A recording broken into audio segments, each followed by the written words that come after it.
जो अंत और प्रारंभ है, हर युग का वो आरंभ है। ब्रह्मांड जिसने है रचा, संसार जिसने है बसा,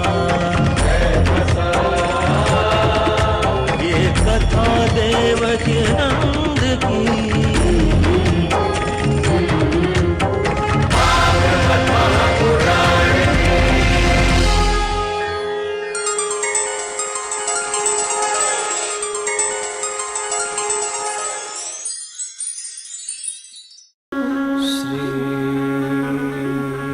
चरण कमलभ्यो नमः।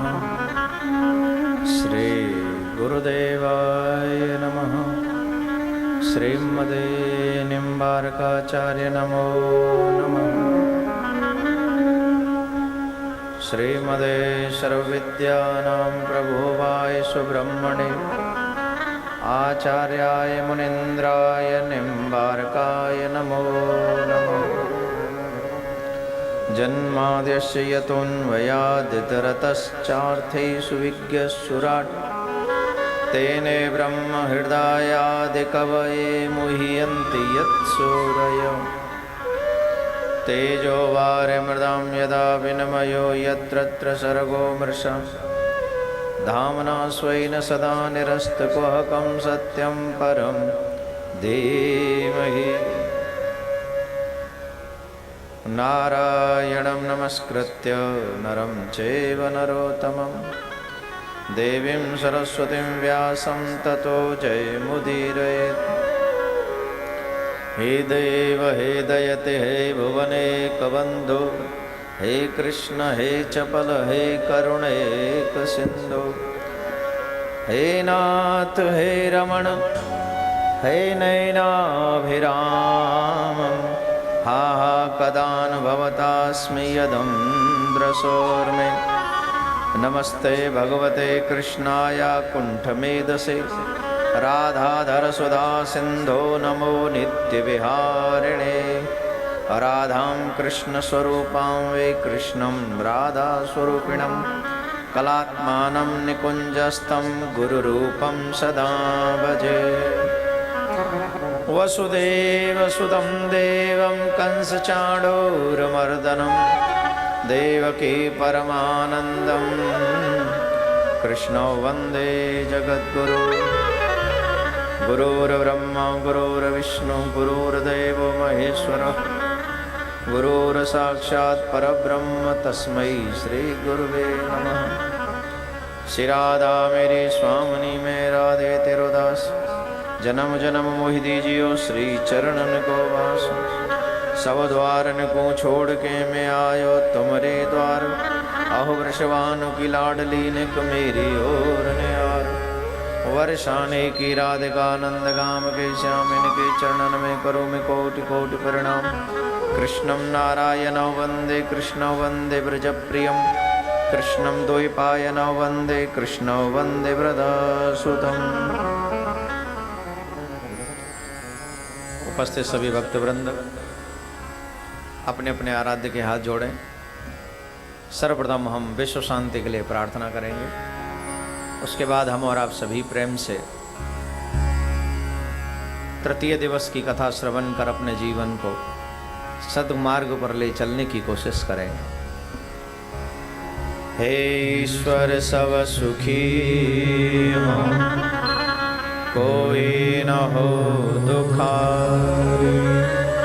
सब हो निरोग भगवान, धन धान्य के भंडारी।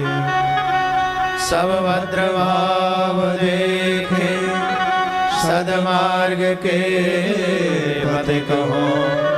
दुखिया न कोई होवे, सृष्टि में प्राणधारी।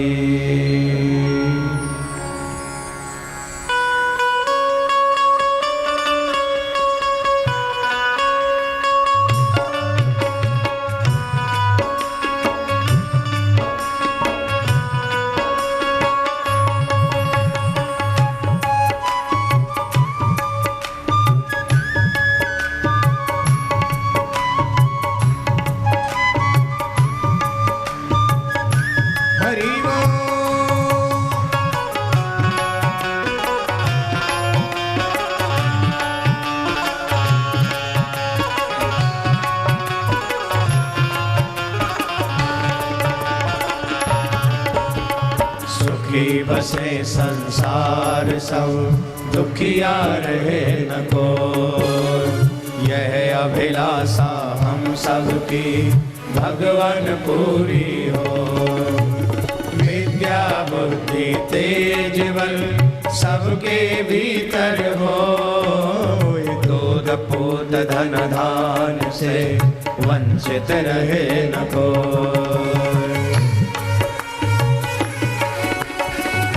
श्री राधे।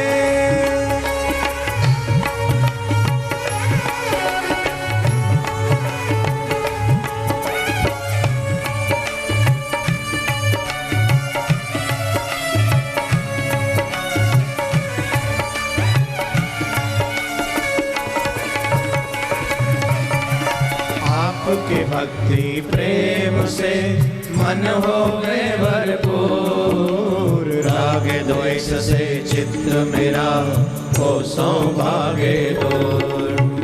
मिले भरोसा आपका हमें सदा जगदीश। आशा तेरे नाम की बनी रहे ममड़ी।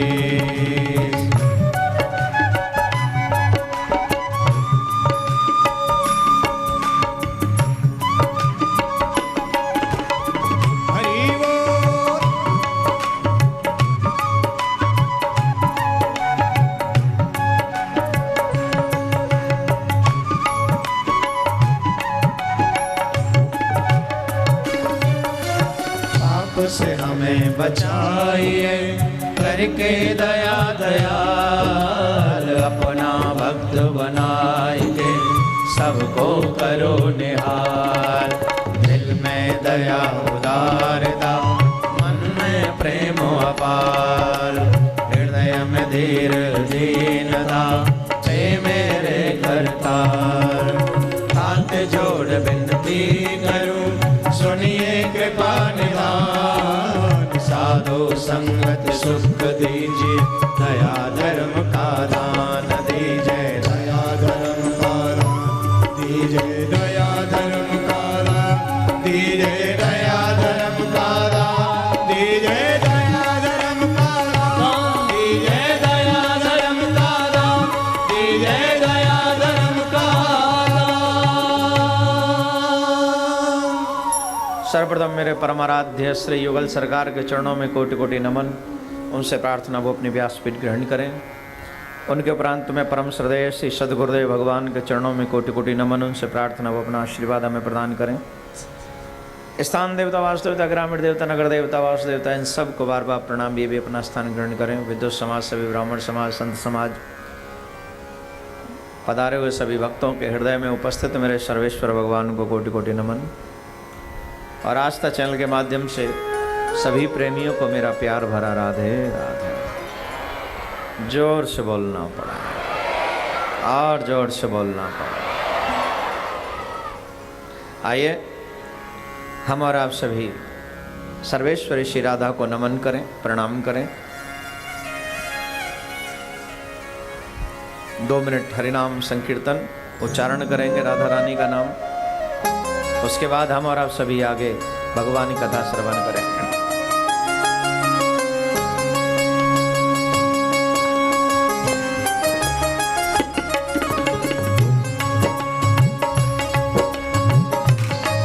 श्री राधे।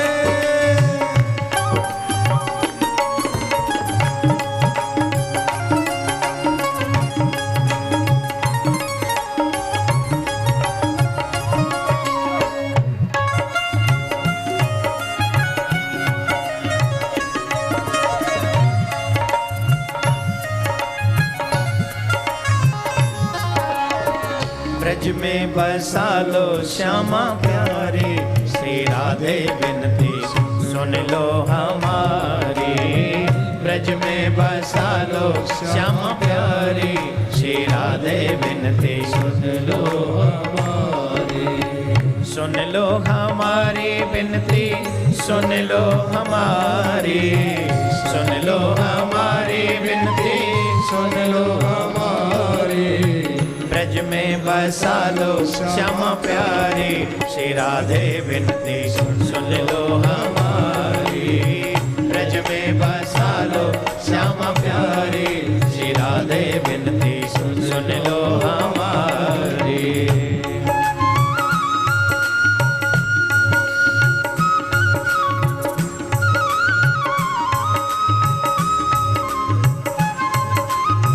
हरि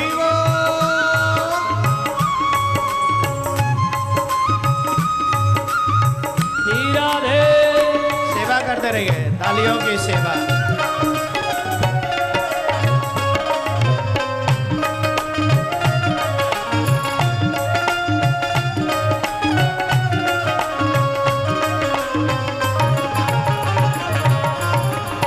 अपने चरण की सेवा दीजो, अपने चरण की सेवा दीजो। जाकर अपनो मोहि कर लीजो, जाकर अपनो मोहि कर लीजो, मोहि कर लीजो, मोहि कर लीजो, मोहि कर लीजो।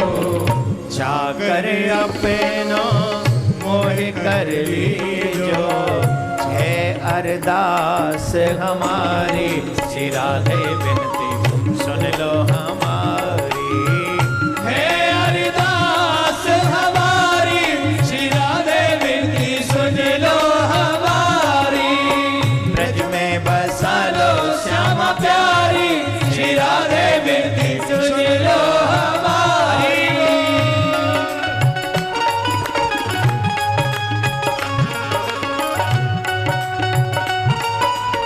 श्री राधे।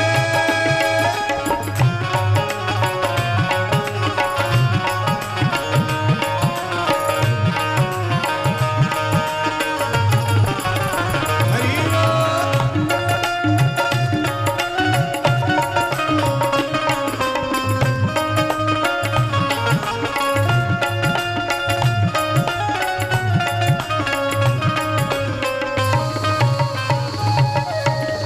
ब्रज गलियन में डोलत डोलूं, ब्रज गलियन में डोलत डोलूं। राधे राधे मुख से बोलूं, राधे राधे मुख से बोलूं, मुख से बोलूं, मुख से बोलूं, मुख से बोलूं। हे ब्रसभान दुलारी, श्री राधे विनती सुन लो हमारी। हे ब्रसभान दुलारी, श्री राधे विनती सुन लो हमारी। ब्रज में बसा लो राधा प्यारी, श्री राधे विनती सुन लो हमारी। ब्रज में बसा लो राधा प्यारी, श्री राधे विनती सुन लो हमारी।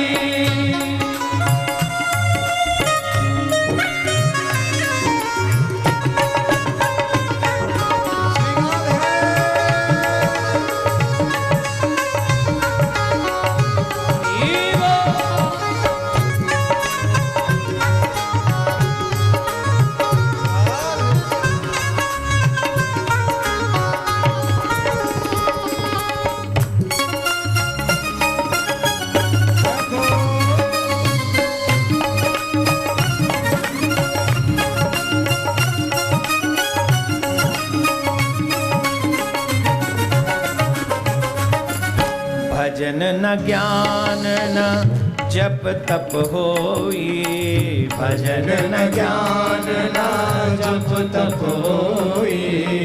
पतित अधम मो सम नहीं कोई, पतित अधम मो सम नहीं कोई, ओ सम नहीं कोई, ओ सम नहीं कोई, ओ सम नहीं कोई। कृपा करो अब प्यारे, श्री राधे विनती सुन लो हमारी। कृपा करो अब प्यारी, श्री राधे विनती सुन लो हमारी। ब्रज में बसा लो श्यामा प्यारी, श्री राधे विनती सुन लो हमारी। ब्रज में बसा लो श्यामा प्यारी, श्री राधे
बोले भागवत महापुराण की जय। सद्गुरुदेव भगवान की जय। धर्म की जय हो। अधर्म का नाश हो। प्राणियों में सद्भावना हो। विश्व का कल्याण हो। गौ हत्या बंद हो। गौ माता की सेवा हो। विश्व में शांति हो। विश्व में शांति हो। विश्व में शांति हो।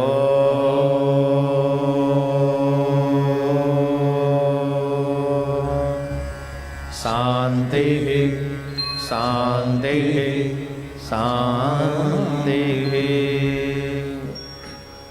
सभी एक बार प्यार से बोलेंगे और जोर से बोलेंगे और जोर से बोलेंगे। कुछ न बिगड़ेगा तुम्हारा हरि शरण आने के बाद। इस महाभयानक दुस्तर कठिन श्रम समय में जहां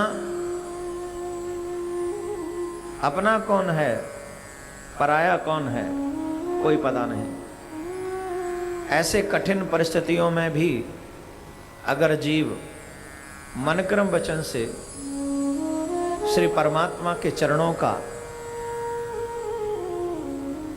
आश्रय ले ले तो फिर उसे किसी और विषय की आवश्यकता ही नहीं पड़ती। परमपिता परमात्मा अखिल ब्रह्मांड नायक जिनकी शरणागति एक बार स्वीकार कर लेने के बाद स्वयं परमात्मा की ही जिम्मेदारी हो जाती है। वो स्वयं ही हमें अपना बना लेते हैं और फिर हमारे हर एक व्यवस्था वो अपने हाथों से संभालते हैं।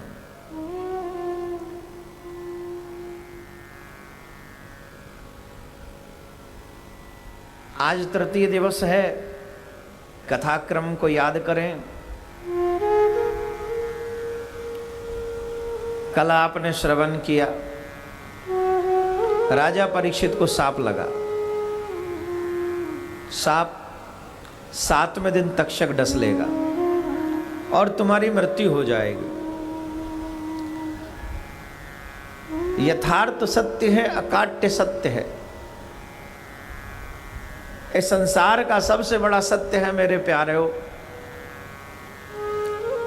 कि एक दिन हमको मरना पड़ेगा।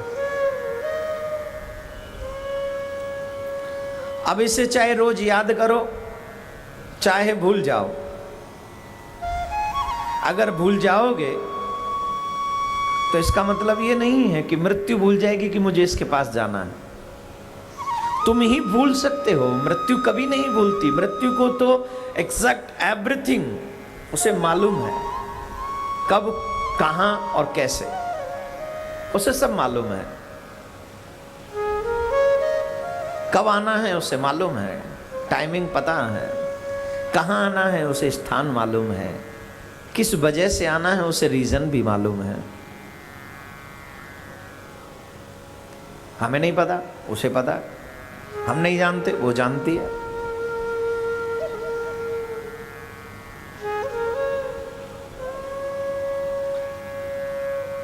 एक जन कोई कथा सुना रहा था मुझे, कहानी थी छोटी सी। एक बिल्ली के पीछे श्वान भाग रहा था। बिल्ली को जान बचाना मुश्किल हो रहा था। बिल्ली ने सोचा कि अब मेरी जान नहीं बच सकती। पीछे श्वान भाग रहा था बड़ी तेजी से, कभी इधर जाए कभी इधर जाए, जहां जहां जाए श्वान उसके पीछे पीछे। अब वो बड़ी टेंशन में, उसे लगा कि आज तो प्राण चले ही जाएंगे। असहाय सी हो गई, उसे लगा कि मेरा अब कोई नहीं। अचानक से उससे उपाय सूझा, क्यों ना मैं आंख बंद करके बैठ जाऊं। मैं आंख बंद कर लेती हूं, इसे मैं दिखूंगी नहीं। और झट वो बीच रास्ते में आंखें बंद करके बैठ गई, इस चक्कर में कि श्वान मुझे देख नहीं सकेगा। बैठ गई। आंखें किसकी बंद है? जोर से बोली। श्वान की तोड़ी। मारने वाला तो श्वान है ना, उसकी आंखें बंद हो तो बिल्ली न दिखे, लेकिन आंखें तो बंद ही हैं बिल्ली की।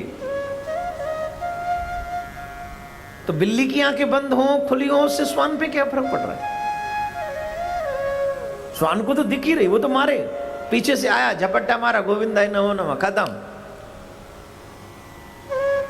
वैसे ही उस बिल्ली की तरह हम लोग भी कहीं ना कहीं गलत फहमी में कि आंखें बंद कर लें, मृत्यु को हम थोड़ी देखेंगे।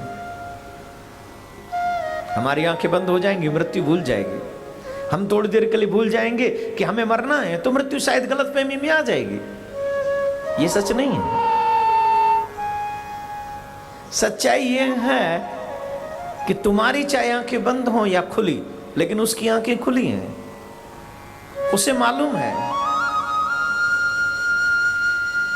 ये छोटी सी जिंदगी मत करियो बर्बाद,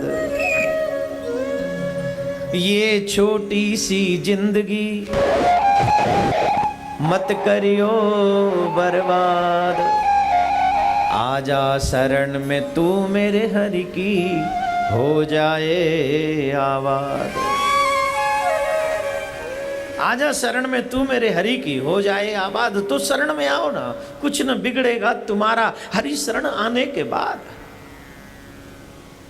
तुम्हें स्वीकार करना पड़ेगा, तुम्हें प्रभु की शरण में जाना पड़ेगा। कंफर्म है, मरना ही है, तो आंखें क्यों बंद करते हो? छोटी सी जिंदगी है, इस छोटी सी जिंदगी में मुस्कुराते हुए, हंसते हुए जियो। कितने गम लेके जीते हो तुम लोग? कितने गम हैं तुम्हारी जिंदगी में? बहुत गम है। उन गमों को गम दे दे और तू बेगम हो जा। और बेगम तू तभी होगा जब मेरे श्याम प्यारे रसिया से तेरी यारी हो जाएगी। और जिस दिन तेरी यारी हो जाएगी, मौत भी तेरी नौकरानी हो जाएगी। मौत भी तेरी नौकरानी।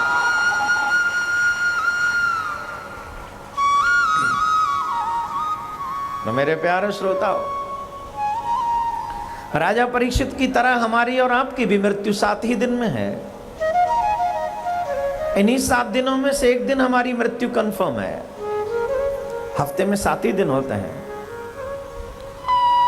तो जैसे राजा ने ग्रह का परित्याग किया, वैसे हमें भी वासनाओं का। अभी एक बच्चा, आज सुबह जब मैं सबसे मिल रहा था, तो एक बच्चे ने मेरे से पूछा, महाराज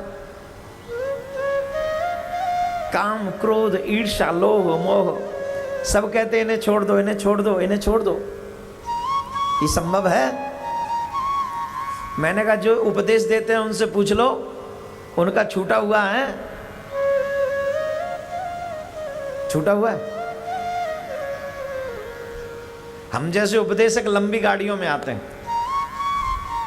और पब्लिक से कहते हैं कम कर दो, हैं? मैं अपनी बात कर रहा हूं, किसी और की नहीं। I am sorry. सही है ना? खत्म नहीं होता, कम हो सकता है। और खत्म करना भी नहीं चाहिए। अगर धन नहीं होगा तो ठाकुर जी की सेवा कैसे करेंगे? भाई धन होगा तो सेवा होगी ना। जब धन ही नहीं होगा तो सेवा कहां से करें? अरे ठाकुर जी, मैंने कल कथा सुनाई थी ना, सीधे वो अंगा खाए खाए के तो ठाकुर जी भी परेशान है। अंगा नहीं, बउआ माखन खावे की आदत पड़ गई महाराज। पैसा ही ना होगा तो माखन खवाएंगे कहां से? इतना जरूर हो कि हम तुझे प्यार कर सके। इतनी कामना जरूर हो कि I want to see you. Yes, सही है, गलत है? Am I right? हैं? I want to see, ये कामना है तुम्हें पाने की।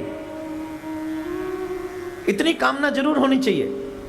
क्रोध उन लोगों पे जरूर आना चाहिए जो अपने धर्म का नुकसान करते हो।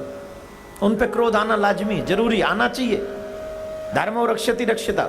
अर्जुन को भी क्रोध आया था कौरवों पे, और भगवान श्री कृष्ण ने ही प्रेरित किया था, क्रोध कर और मार दे। काम, क्रोध, ईर्ष्या, लोभ, मोह। मोह भी होना चाहिए मोहन से, मोह होना चाहिए साधु सेवा से, मोह होना चाहिए संत सेवा से। इतना मोह जरूर हो जो पॉजिटिव हो, नेगेटिव नहीं। बेटा बेटी, हाँ ये वो सब नेगेटिव सोच है। पॉजिटिव मेरा ठाकुर जी, उनकी सेवा मुझे करनी है, उनको प्यार मुझे करना है, ये होना जरूरी है थोड़ा सा। सुखदेव मुनि से राजा परीक्षित ने प्रश्न किया, अतः पृच्छामि संसिद्धिम योगिनां परमं गुरुं पुरुषस्य यत्कार्यं म्रियमाणस्य सर्वथा। हे गुरुदेव कृपा करके बताइए, जिसकी मृत्यु निश्चित है 7वें दिन, वो जीव क्या करे, किसे स्वीकार करे और किसका त्याग करे, गायन किसका करना है, कृपा करके बताइए। सुखदेव मुनि कहते हैं, बरियानेस ते प्रश्न कृतो लोक हितो नृपः। हे राजन, तुम्हारे लिए धन्य है। साधु महात्मा कब प्रसन्न होते हैं जानते हो? जब आप परमार्थ भरा प्रश्न करते हो, स्वार्थ भरा नहीं। ये क्वेश्चन करना कि मेरा काम कैसे बड़ा हो जाए, ये बड़ी बात नहीं है।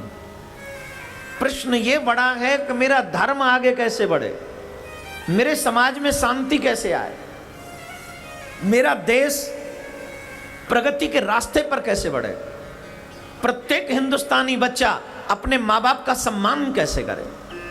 प्रश्न बड़ा होना, ये होना परमार्थ वाला। मेरा बेटा मेरी सेवा करे, ये भी कोई प्रश्न है? ये तो सब चाहते हैं। प्रश्न ये है कि प्रत्येक संसार में जन्म लेने वाला बच्चा अपने माँ बाप का आदर कैसे करे।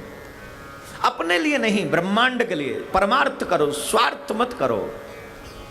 स्वार्थियों का सम्मान नहीं होता है, परमार्थियों का सम्मान होता है। सुखदेव मुनि से पूछा, जिसकी मृत्यु निश्चित हो, अब भाई सबको तो सांप लगा नहीं,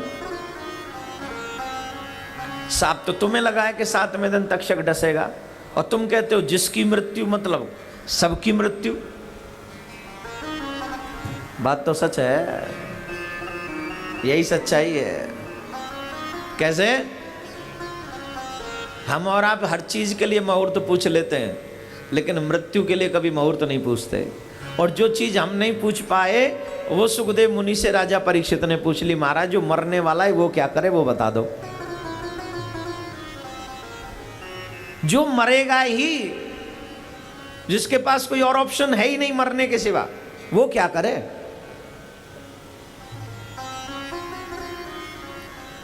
मृत्यु जरूरी है कि नहीं?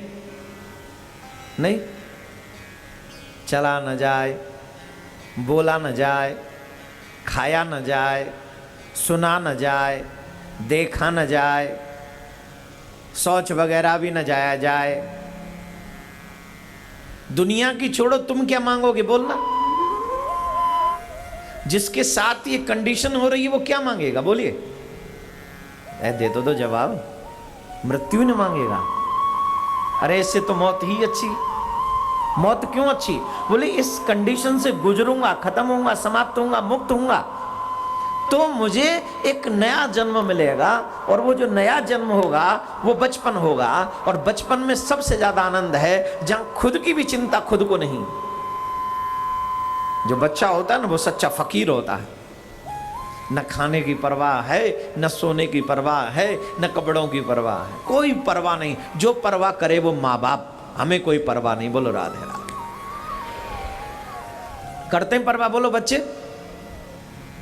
करते? अरे दूध पिला दे, बच्चे को भूख लग रही होगी, दादी कहती है। अरे सुबह दे, छोरा नींद आ रही होगी, दादा कहते हैं, है ना? अरे कछु दियो कि ना है, छोरा नजर तो ना लग गई। वो रो रो अपने खेलवे काजे, और तुम कह रहे हो नजर तो ना लग गई। ये परवाह तुम्हें है, उस बच्चे को नहीं। और वो न्यूनतम, वो नया जीवन पाने के लिए, नूतन जन्म पाने के लिए आपको मरना पड़ेगा। और इस संसार में सबसे सुखद पल जो हैं वो बचपन के ही हैं, जहां कोई टेंशन नहीं। और कौन कौन चाहता है कि बचपन मिल जाए हमें? उसके लिए तो मरना पड़ेगा ना साहब। अगर बचपन चाहिए तो मरना जरूरी है। जब तक मरोगे नहीं तब तक बचपन नहीं मिलेगा। इसलिए जितना जन्म जरूरी है, जितना जीवन जरूरी है उतना ही मरना जरूरी है। जो लोग ज्यादा सुंदर नहीं होते वो क्या चाहते हैं? हे भगवान हमें भी सुंदर बना दो। अब कहां से बने सुंदर? जिस ढांचे में भगवान ने जिस ढांचे से तुझे बनाया था वो तो तैयार हो गया। अब तो तू दोबारा जन्म ले और दोबारा जन्म के लिए फिर से मरना पड़ेगा। मरने पर शोक नहीं, मरने पर आनंद होना चाहिए। मरने से सब जग डरा मेरे मन आनंद, कब मरे हो कब भेटे हो पूर्ण परमानंद। मरने से डरना किस लिए? नया जन्म मिलेगा या परमात्मा की प्राप्ति होगी या मोक्ष मिलेगा, तो मरना दुख क्यों है? सुख होना चाहिए। तैयार है? परीक्षित जी ने जब प्रश्न किया कि जिसकी मृत्यु निश्चित है वो क्या करे, तो सुखदेव मुनि बोले वर्यानेशते प्रश्न कृतो लोक हेतु नृपः। हे राजन, ये जो आपने प्रश्न किया है ना, ये जन कल्याण के लिए प्रश्न है और आपका साधुवाद है। कोई भी मृत्यु से संबंधित प्रश्न नहीं करता। सारे लोग अधिकांश प्रश्न अपने संसार अपने जीवन से संबंधित प्रश्न करते हैं। तुमने प्रश्न किया है मृत्यु से संबंधित, इसलिए तुम्हें साधुवाद है। प्रश्न का उत्तर है जिसकी मृत्यु निश्चित है उसे भागवत सुननी चाहिए। जो जीव भागवत श्रवण करता है मात्र 7 दिन में उसका बेड़ा पार हो जाता है, उसे मोक्ष मिल जाती है। भागवत मात्र 7 दिन में मोक्ष देते हैं। कितने दिन में? जोर से बोलिए। मात्र 7 दिन में। बहुत से लोग कहते हैं हमें यकीन नहीं होता। यकीन के लिए भी तो मरना ही पड़ेगा, नहीं? हमारे ब्रज में कहो करें अपने मरे बिना स्वर्ग ना दिखे, वैसे ही अपने बने मरे बिना मोक्ष ना मिले। अगर मोक्ष पर बिलीव करना है, यकीन करना है, और मोक्ष का मतलब है पुनरपि जन्म पुनरपि मरणम पुनरपि जननी जठरे शयनम। पुनर्जन्म ना होना। अगेन मैं आपको याद दिला रहा हूं, संसार की सारी दौलत, बहुत से लोग कहते हैं भागवत सुन के हमें क्या मिला? तुम 10 घंटे कमाते हो, 10-20 हजार रुपए महीने कमाते होगे, 50, 1 लाख, 2 लाख, 1 करोड़ रुपए महीने कमाते होगे। साल में कितना हो गया? 12 करोड़। मैं कहता हूं 10,000 करोड़ रुपए महीने भी कमाओ तो साल में कितना हो गया? 10,000 करोड़ से साल का लगा लो, जितना भी होता हो उतना भी तू भगवान को दे के, भगवान पूरे मेरे जीवन भर की कमाई ले लो और मुझे बदले में मोक्ष दे दो। ठाकुर जी कहेगा चल हट, इतनी सस्ती नहीं है मोक्ष।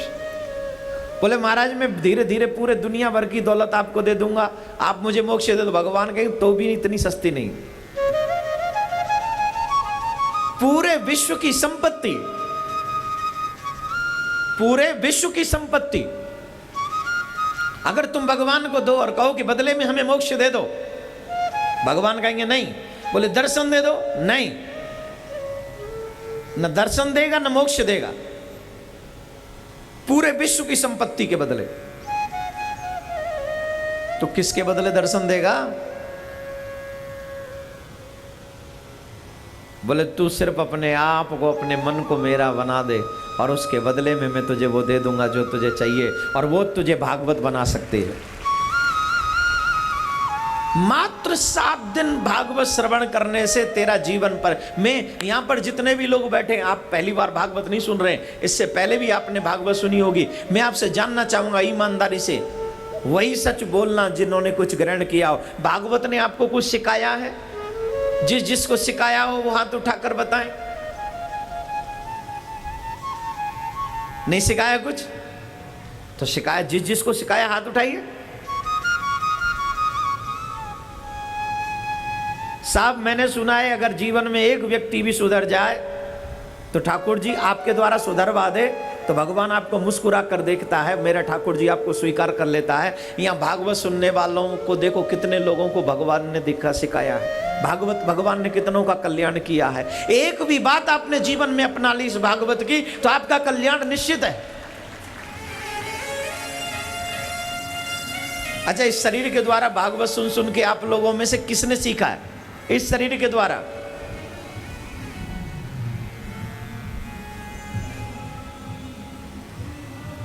सीखा है? किस रुपए से बोल रहे हो? हैं? सीखा है? एक बार जोर से बोलो। और जोर से बोलना पड़ेगा, और जोर से बोलना पड़ेगा, और जोर से बोलना पड़ेगा। तो बताओ, मेरा कथा कहना सफल हुआ कि नहीं? हैं? सफल हुआ कि नहीं मेरा? कई लोगों की नजर में मैं खटकता हूं, बहुतों की नजरों में मैं खटकता हूं कि ये इतने लोगों को कहां से बुला लेता है। भाई, मैंने तो किसी को इनविटेशन नहीं दिया। ठाकुर जी चाहते हैं कि इतनी बड़ी संख्या में लोग आवे और मैं उन्हें ठाकुर जी की कथा सुनाऊं। इट्स नॉट माई फॉल्ट, ये मेरा कसूर नहीं है। और मैं तो आपको सिर्फ सद्मार्ग पर चलने के लिए कहता हूं। और जो जो स्वीकार करते हैं उन्हें कुछ न कुछ तो मिलता ही होगा। किस किस को मिला है? मिला है कि वैसे याद उठा रहे हो? हैं? एक बार ऊंचा करके रखो ना हाथ, पता चले किस किस को मिल गया भागवत से। राधे राधे। और जोर से बोलना। भागवत हमेशा देती है, कोई लेने वाला चाहिए। और भागवत इतना देती है जितनी तुम्हारी झोली नहीं है, अनलिमिटेड देती है। कोई लेने वाला चाहिए, किसी की झोली बड़ी चाहिए। जिसकी झोली बड़ी होती है भागवत उसे खूब देती, उसके बावजूद भी झोली छोटी पड़ जाती।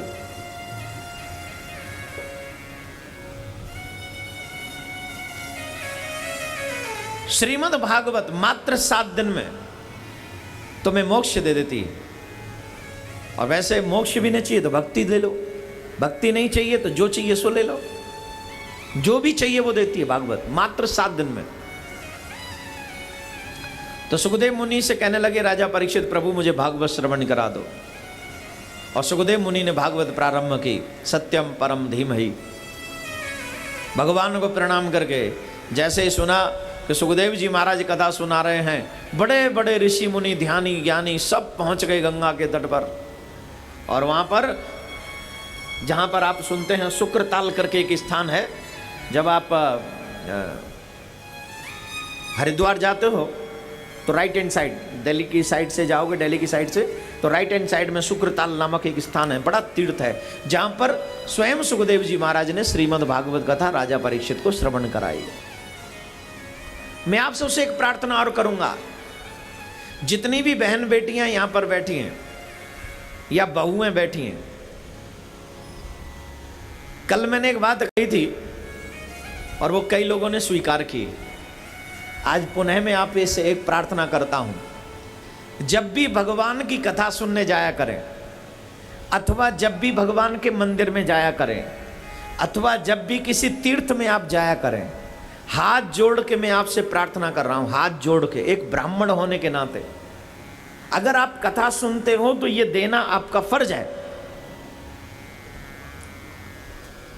ऐसी कोई भी ड्रेस पहनकर मत जाइएगा जिसकी वजह से आपको भी भगवान से नजरें मिलाने में शर्म आए, अथवा आपको देखने वाले लोगों के मन में बुरी भावना पैदा हो। और इतना तो आप मान सकती हैं, मैं आप पर विश्वास कर सकता हूं। भागवत प्रारंभ हुई, सर्वप्रथम सृष्टि वर्णन, सृष्टि का सृजन कैसे हुआ। आज एक बच्चा मेरे को मिला, मेरे कह रहा था, महाराज जी एक बात बताओ, भगवान ने दुनिया क्यों बनाई? भक्त था, वो कुछ और जानना चाह रहा होगा, मैंने कुछ और जना दिया उसे। अच्छा था, तिलक लगा रखा था, बहुत अच्छा था। तो उसने कहा, महाराज जी भगवान ने दुनिया क्यों बनाई? अगर दुनिया न बनाता भगवान तो आपको कथा सुनने को मिलती? अगर दुनिया नहीं बनाता तो आपको भगवान की इतनी सुंदर रचना दिखाई पड़ती? हैं? कितनी प्यारी रचना है ठाकुर जी की। जितने भी लोग इस कथा पंडाल में बैठे हैं, एक की भी शक्ल मिल रही है? बताओ। एक हलवाई समोसे बनाता है ना, तो सारे समोसे एक जैसे होते हैं। बर्फी बनाता है, सारी बर्फी एक जैसी होती है, पीस जितने भी होते हैं। लड्डू बनाता है तो एकदम कानपुर के वो लड्डू। हाँ, यहां जैसे भी लोग होते ना, बराबर बराबर कोई भी चीज आप बनाते हो, किसी की भी आप सामग्री का उत्पादन करते हो, आप जैसे बराबर। लेकिन ठाकुर जी ने इस दुनिया का उत्पादन किया है, इस सृष्टि का उत्पादन किया है। मुझे 2 व्यक्ति दिखा दो ऐसे जिनकी शक्ल एकदम मिलती है वर्ल्ड वाइज। नहीं, किसी की नहीं मिलेगी, कुछ न कुछ चेंजेस जरूर होंगे। कितनी प्यारी दुनिया बनाई ठाकुर जी ने। उसके पास कितने प्रकार के सांचे हैं, जिन सांचों में आपको ढाल के बनाया गया है, आपका निर्माण किया गया है। एक भी सांचा दूसरे सांचे से नहीं मिलता। यहां पर हजारों हजार लोग बैठे हैं, किसी की शक्ल नहीं मिल रही है एक दूसरे से। मिल रही है? मेरी जैसी शक्ल का कोई दूसरा व्यक्ति देखा है आपने? देखा है? हाँ हाँ बोले महाराज आप किससे कई दिखते हैं। वो बाल बढ़ा के लंबे हो जाते हैं ना, तो लगता है अरे बाल बढ़ाने से शक्ल थोड़ी मिलेगी भाई। एक ही इकलौता पीस है, आप अकेले हो। यही है भगवान की कारीगरी। तुम नहीं बना सकते ऐसा। तुम कोई भी प्रोडक्ट बना लो, वो कभी ना कभी मिक्स होता है, मिलता है। भगवान ने ऐसा प्रोडक्ट बनाया है, इसका कोई मिलावट नहीं है, सब चेंज, अलग अलग। ऐसी प्यारी दुनिया बनाई है। और इसी दुनिया में एक बहुत प्यारा सा मानव बनाया है। इतना प्यारा मानव बनाया है जो मानव देख सकता है, जो मानव बोल सकता है, जो मानव चल सकता है, जो मानव सोच सकता है। सोचने की क्षमता तुम्हें दी है भगवान ने, अच्छे कर्म करने की क्षमता तुम्हें दी है भगवान ने। तुमको स्वतंत्र छोड़ा हुआ है, तुम्हें फ्री छोड़ा हुआ है। तुम्हें जो करना है अपने मन से करो, जो भी करना चाहते हो अपने आप करो। कितना प्यार किया मेरे ठाकुर जी ने तुम्हारी रचना करते करते। स्वतंत्र एकदम, जो चाहे करो, जो भी चाहे करो। ऐसा प्यारा भगवान इस दुनिया को बनाता है। ये पेड़ पौधे, नदियाँ, पहाड़। एक व्यक्ति ने मेरे को बताया कि महाराज जी, ये ग्वालियर में जब मैं कथा कर रहा था, तो उन्होंने कहा महाराज प्रकृति का और इंसान का मेल क्या है? ये जो प्रकृति है और इंसान है, इसका मेल क्या है? मैंने कहा ये इंसान बना ही प्रकृति से है। ऑक्सीजन, आप बिना ऑक्सीजन के जिंदा नहीं रह सकते, लेकिन ऑक्सीजन देने वाला ही पेड़ है। यहां जितने भी लोग बैठे हैं अथवा आस्था पर सुन रहे हैं, अगर तुम चाहते हो कि तुम्हारी आने वाली पीढ़ी को भी कोई प्रॉब्लम ना हो, तो कम से कम एक पेड़ अपने हाथों से जरूर लगाना चाहिए और उसे बड़ा करना चाहिए। पेड़ भी हो फलदायक, जो दूसरों को फल भी दे और छाया भी दे, ऐसा पेड़ लगाओ। इससे पर्यावरण की तो सुरक्षा होगी, साथ में आने वाली पीढ़ी को भी अच्छा पर्यावरण तो मिलेगा ही, ऑक्सीजन भी मिलेगा। रात में सारे पेड़ ऑक्सीजन एकत्रित करते हैं, दिन में आपको देते हैं। कौन कौन लगाएगा पेड़? हाँ, हाथ तो उठा देंगे और भूल जाएंगे घर जाते ही। कोशिश करिएगा आप सब एक एक पेड़ लगाएं। वायु के बिना आप जिंदा नहीं रह सकते। हमारा और प्रकृति का कितना मेल है। आप अग्नि के बिना कुछ पका नहीं सकते, धरती के बगैर आप कहीं टिक नहीं सकते, वायु के बिना आप जिंदा नहीं रह सकते, पेड़ के बिना ऑक्सीजन नहीं मिलेगी, जल के बिना 70% है। बॉडी में कितना है? 70%, 70% है वाटर हमारे अंदर। एक और बात कहता चलूं, ये मेट्रो सिटी है, कानपुर है, यहां हर एक बड़े व्यक्ति के घर में टप जरूर होंगे। टप समझ रहे हो?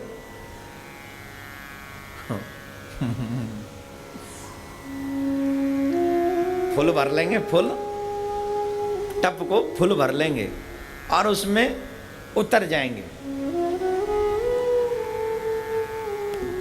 उस टप में उतर गए। कैसे? जैसे वो 4 पैरों वाले नदी में नहीं उतर जाते, वैसे उस टप में उतर गए।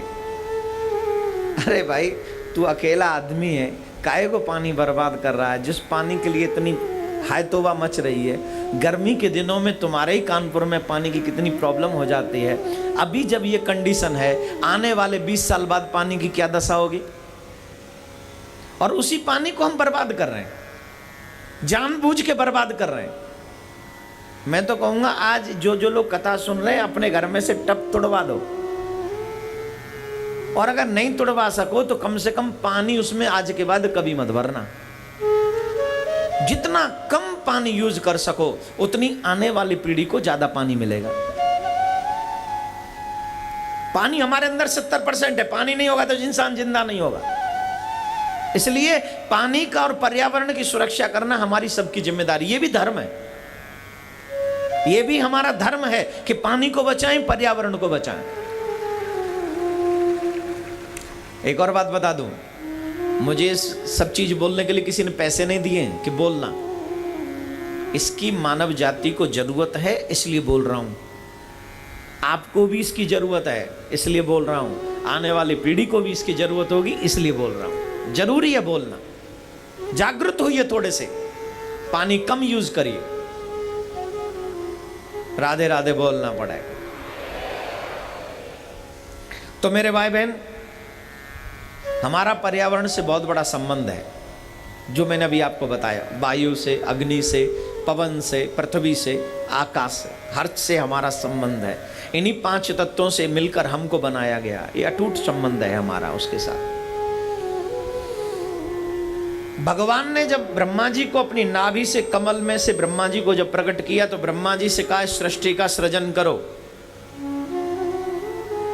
ब्रह्मा जी सृष्टि का सृजन करने लगे। सर्वप्रथम मानस पुत्र सनक सनंदन सनातन सनत कुमार को जन्म दिया।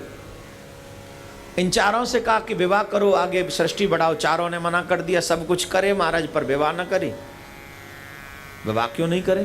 बोले महाराज विवाह करें तो फंस जाएंगे ना, इसलिए विवाह नहीं करना। बोलो राधे राधे। चारों भाइयों को साफ दे दिया, तुम कभी बड़े नहीं होगे। बोले महाराज वरदान है। कैसे? बोले बड़े हो जाते और कोई छोरी पसंद आ जाती तो फिर विवाह करने का मन करता। अब बड़े ही नहीं होंगे तो कोई छोरी भावेगी नहीं महाराज। बच्चों को कहां छोरी भाएगी, है ना? हमारे कदम कब बैठते हैं? जब हम जवान होने लगते हैं। अम्मा देख तेरा मुंडा बिगड़ा जाए। सिर्फ मुंडा बिगड़ा है? इंटरनेट सिर्फ लड़के यूज करते हैं, है ना? आप तो नहीं करते होंगी ना, बिल्कुल भी। आप तो सब साधु बैठे हैं। ये लड़के ही लोग ज्यादा बिगड़ गए हैं। तब तक तुम्हारे साथ कभी गलत नहीं हो सकता जब तक तुम उस गलत होने के लिए परमिशन न दे दो। अगर हम अपने माँ बाप के मान सम्मान दुलार को संभाल के रखें, उसका मिसयूज न करें, तो आपके साथ कभी गलत नहीं होगा। उस गलत में आपकी स्वीकृति होती है, तब गलत होता है। कलावा बांध के कोई आपको बहला ले और आप बहल जाओ, माथे पे तिलक लगा के कोई आपको बहला ले और आप बहक जाओ, कोई नाम बता दे और आप बहक जाओ, ये कौन सी भाई, ये कौन सी राजनीति है? इसका मतलब कहीं ना कहीं मेरा कल्चर कमजोर था, मेरा संस्कार कमजोर था, मेरी सभ्यता, मेरी संस्कृति कहीं ना कहीं कमजोर पड़ गई। मेरे माँ बाप ने मुझे कमजोर सिखाया। इसका मतलब ये नहीं कह रहा हूं कि वो गुनहगार नहीं है। गुनहगार वो सब हैं जो जानबूझकर ऐसा करते हैं, वो तो फांसी के हकदार हैं मेरी नजर में। जो जानबूझ के ऐसा करते हैं उन्हें फांसी होनी चाहिए। लेकिन आपकी भी सभ्यता पर प्रश्न उठता है और उस सभ्यता को आपको जागृत करना होगा। पुनः उसे उस पहाड़ की ऊंचाई पर लेकर जाना पड़ेगा जहां से तुम्हें भटकाया न जा सके। इतना तो तुम्हें भी नॉलेज होनी चाहिए। ऐसे काम नहीं चलेगा, जोर से बोलना पड़ेगा और जोर से।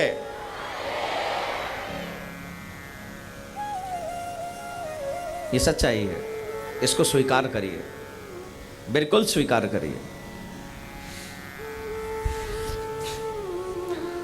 चारों भाइयों ने कहा महाराज हम बड़े नहीं होंगे तो कोई स्त्री की तरफ हमारा मन आकर्षित नहीं होगा। यह तो अच्छी बात है, हम बड़े नहीं होंगे और बचपन में भक्ति करने का लाभ भी ज्यादा मिलता है। इसलिए मैं हमेशा कहता हूं बचपन में जब भक्ति शुरू कर दो। क्यों? बचपन में 1 माला का फल 100 माला के बराबर, जवानी में 1 का 50 और बुढ़ापे में 1 का 1 ही है। एक बार पुनः बोल रहा हूं, जितने भी बच्चे बैठे ध्यान से सुन लीजिए। अगर तुम बचपन में 1 माला करते हो तो इसका फल 100 मालाओं के बराबर मिलता है। जवानी में 1 माला करते हो तो इसका फल 50 मालाओं के बराबर मिलता है। और बुढ़ापे में 1 माला करते हो, जितनी करोगे उतनी ही, एक्स्ट्रा नहीं है। कब करनी चाहिए बताइए? जोर से बोलिए, कब करनी चाहिए? बचपन में ना। और लोग तो कहते हैं कि कथा बुढ़ापे में सुननी चाहिए, जवानी में सुननी नहीं चाहिए, बचपन में सुननी नहीं चाहिए। वो खुद भटके हुए लोग हैं मेरे भाई बहन, जो ये कहते हैं कि कथा सुनने का काम बुढ़ापे का है। वो भटके हुए लोग हैं और भटके हुए किसी को राह नहीं दिखा सकते।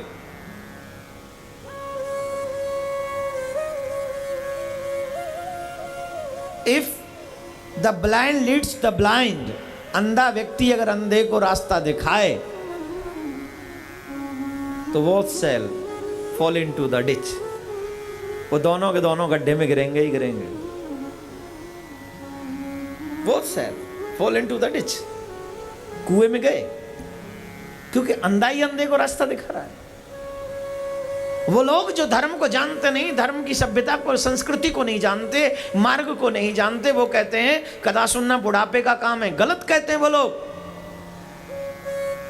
ध्रुव जी का बुढ़ापा नहीं था, मीरा का बुढ़ापा नहीं था, प्रहलाद का, गोपियों का बुढ़ापा नहीं था। उन्होंने अपने आत्मा को पहचान लिया था, उन्होंने अपने परमात्मा को पहचान लिया था। और परमात्मा की पहचान जितनी जल्दी बचपन में हो सकती है, बुढ़ापे में उतनी जल्दी नहीं हो सकती।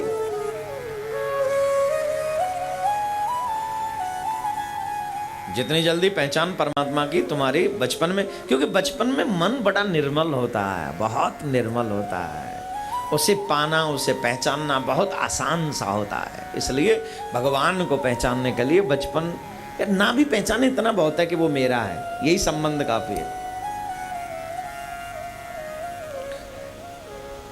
सप्तऋषि, रुद्र भगवान इत्यादि का जन्म कराने के बाद ब्रह्मा जी ने पृथ्वी का पहले जो मानव है वो महाराज मनु और रानी शत्रुपा। महाराज मनु की औलाद होने के नाते हमको मानव कहा जाता है। हमारे जो पूर्वज हैं, जो सर्वप्रथम मानव बनकर इस धराधाम पर आए, वो महाराज मनु हैं और रानी शत्रुपा हैं। इसलिए हम मानव हैं, हमको मानव कहा जाता है, हम मानव हैं। उन्हीं के पुत्री देवहूति, 2 पुत्र उत्तानपाद और प्रियव्रत। देवहूति का विवाह कर्दम मुनि के साथ में हुआ।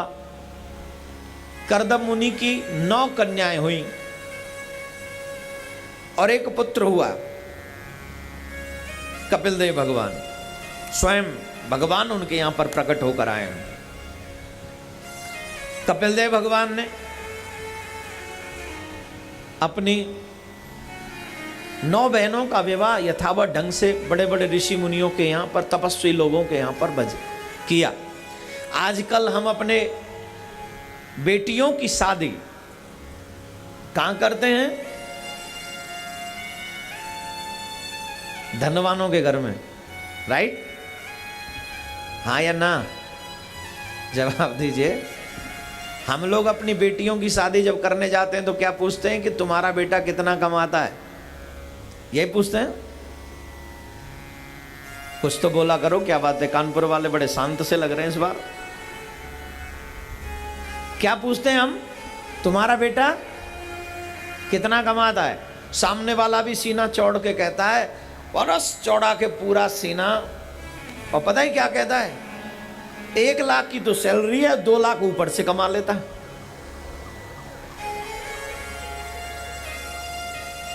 ये ऊपर से कहां से कमाता भाई? बोलो बोलो बोलो। ऊपर से टेंट में लटक रहे हैं कि जब छत के नीचे काम करेगा मां लटक रहे हैं? और हम बड़े शौक से उस बेईमान को अपनी बेटी सौंप कर आ जाते हैं, रिश्वतखोर के घर में हम अपनी बेटी देकर आ जाते हैं, इस उम्मीद के साथ कि मेरी बेटी खुश रहेगी, चैन में रहेगी। जो खुद बेईमान है, जो खुद रिश्वतखोर है, उसके घर में तुम्हारी बेटी चैन पा सकती है, सुकून पा सकती है? माँ बाप ही ने ना उस बेटी के साथ गलत किया। तुमने ये जानने की कोशिश भी नहीं की वो पीता भी है कि नहीं, वो गंदी चीज खाता भी है कि नहीं। तुमने सबसे पहला क्वेश्चन किया कितना कमाता है। मेरी नजर में पहला प्रश्न होना चाहिए कि तेरा बेटा कितनी माला करता है ये बता।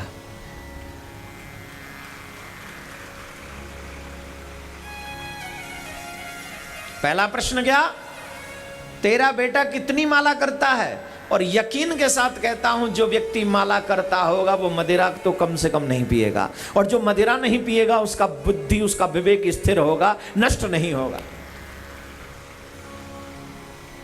इसलिए अपनी बेटी के लिए, और आजकल तो साहब मुझे कहने में भी बड़ी शर्म आती है, वो घर बड़े नहीं जिन घरों में पिया खाया ना जाए। आजकल तो बड़े घरों की शान है ना, जिन घरों में भगवान के चरणामृत पान किए जाते थे, वहां अब शाम को मदिरा पान की जाती है। धर्म का नाश ना हो तो कैसे ना हो। अरे साहब, पुरुषों की तो छोड़ो, अब तो देवियां भी मुझे पीने का, देवियां भी कहती हैं पीने का शौक नहीं है, लेकिन पुरुषों की जिंदगी में गम थोड़ी, हमारी में भी बहुत है। बोलो राधे राधे। आप सबसे प्रार्थना, ये सब ठीक नहीं। अपनी बेटी के लिए ढूंढने जाओ बर, पहले पूछ लो कि तुम्हारा बेटा कितनी माला करता है। अगर माला करेगा तो पिएगा नहीं, और पिएगा नहीं तो तेरी बेटी चैन से जी सकती है उस घर में, क्योंकि जहां पर माला की जाती है वहां फिर भी धर्म का पालन होता है। उसे हानि लाभ, थोड़ा बहुत मान मर्यादाओं का ध्यान रहता है। जोर से बोलो एक बार।